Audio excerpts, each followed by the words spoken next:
Sirjan ta' 22 sena, Mohammed Al-Ahmed, li kien ilu mill-14 tax-xahar jissila tal-ħajtu fl-isptar Mater Dei, tilef ħajtu fl-aħħar sigħat.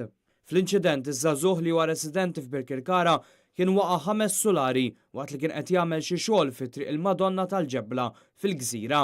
Il-binja fejn qed isir ix-xogħol tinsab f'kantuniera f'din l-istess triq bi Sweetle Junction tal-Kappara. L-inċident kien seħħ għal-ħabta tal-10 ta' filgħodu biż-żagħżugħ jispiċċa f'xaft ta' lift u kien sofra ġrieħi serji bil-kundizzjoni tiegħu mill-ewwel tidher kritika tant li kien dikjarat li jinsab fil-periklu tal-mewt. Fil-post dakinhar kienu ssejħu wkoll membri mid-Dipartiment tal-Protezzjoni Ċivili li assistew lil paramediċi sabiex il-vittma jinħareġ mill-post.